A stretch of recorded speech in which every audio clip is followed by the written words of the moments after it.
Here we are back for race 14 of the Perth hosted national for NKFS in Australia. And we are here on day 3. So yes, race 14 and 6 races held on each day. So this is the second race of the final day. And we have almost full coverage. And it is the standard windward-leeward course.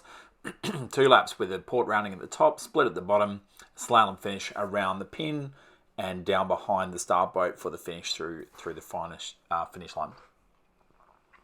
Conditions are offshore and blowing over the land. And here's the result so far. So Hector is starting to come back with a few good results. Zach Pullen's still in front there. Lando got the last race, which puts a lot of level pegging around that front group. So really Zach, Hector and Alex sort of streaming away. Scott in 4th. Oscar coming behind that group. And then Alty, Bree, Phil, Jane, Jake, Ludo, Ant, etc. Coming through with that middle order. But of course, offshore conditions makes for interesting ones and interesting conditions. So Lottery West, the sponsor.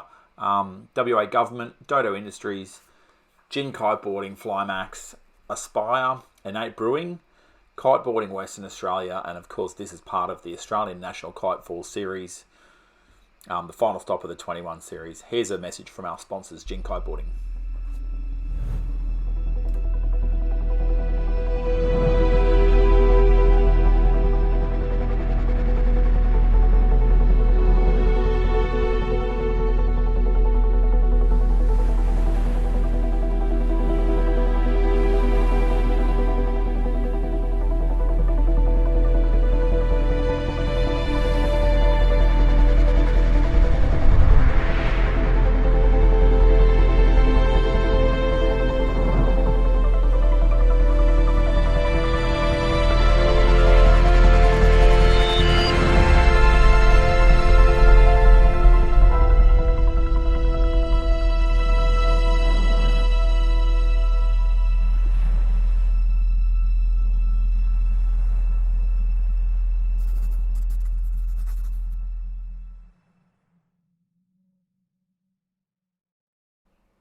So here we are at the start line for race 14, and we can see some people forming up. Everyone going for the starboard. There's the start line on this side of the boat, and you can see here bottom of screen F1 that I believe is Dan Self, and then the in the Formula X division above that the grey and green Fly Surfer VMG2s, Oscar Tim on the grey Diablo, Hector on the red Flymax Boom. These are all, I think, 15-metre kites again.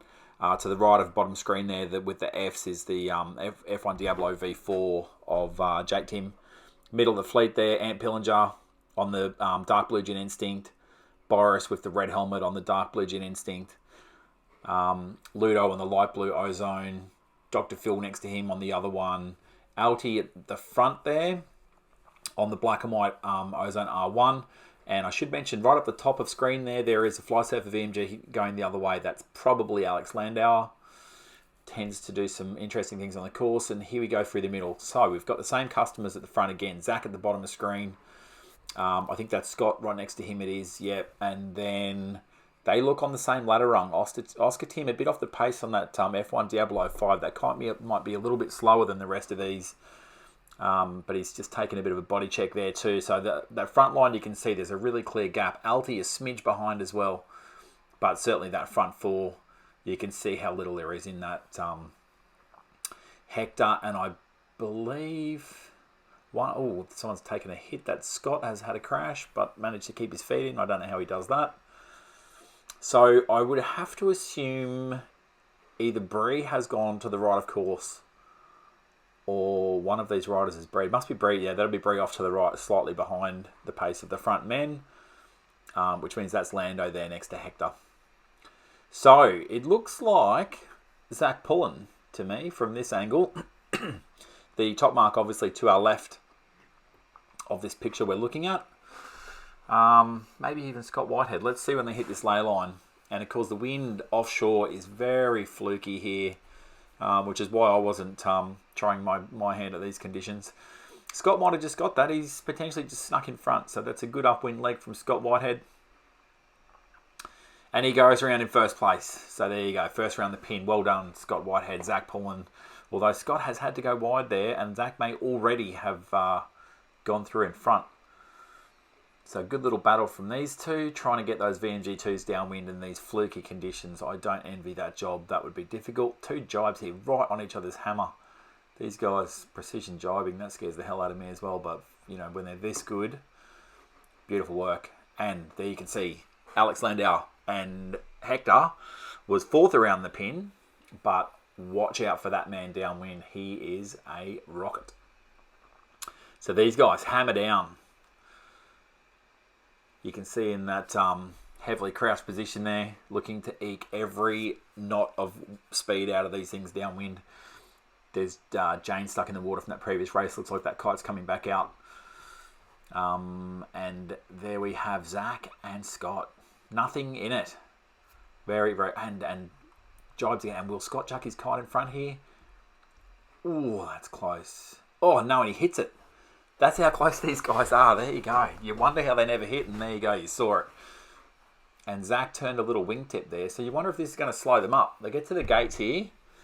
And I guess that's Lando right on their hammer. And there's Hector, Oscar. And they are going to go to the right of the course. Looking upwind, of course. And the fly surfer's going left. And that means also Hector did one less jibe. So has he pulled back some gap here? In the background, you can see the black R1. That will be Dr. Phil, I think. And Jake Tim behind him. I think Alti already went through. Or maybe that was Alti and here's Dr. Phil. That will be Ant Pillinger on the dark blue coming downwind. Dan Anderson on the duotone equipment. Boris on the dark blue instinct behind him. And probably Louis in the top of screen on the other dark blue gin. And, of course, Julie Patarau on the black and white R1. So watching this front three battle, what's happened there? Someone's just done a 360. I actually missed what that was, but whoever that was, did the wrong thing, has been protested, I would imagine, and has just pulled off a 360. So I can't tell from here if that's Lando. But whoever that was probably impeded Zach. They were racing very closely there. Rewind the YouTube video if you want to see what happened. But doing the right thing there. Obviously, someone's called protest and he's done his 360. But in this crowd, that could be you dead in this race of four at the front with how close these guys are. But remember, we had Hector on the other side of the course here. So let's see at this top lay line who is where. Scott Whitehead has been burned off there, I think. That looks like Zach has put a gap on there. So remember, they went around the top together. But Zach has managed to pull out and pull mostly that lead out of the upwind leg. But can't see from this angle where the rest of them line up. There's Hector, right? Oh, what a fantastic leg. It obviously paid off. Oscar not making the top mark despite a fantastic catch-up work.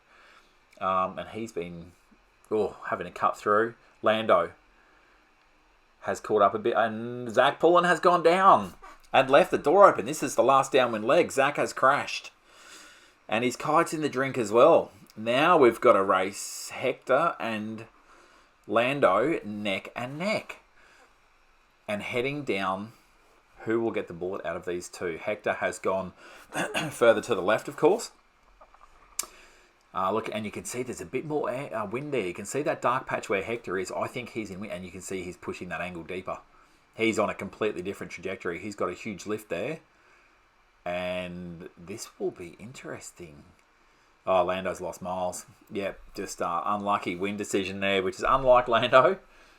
But Hector's just picked that beautifully, gone into a huge lift downwind and going so deep. He looks like he might almost make the gates.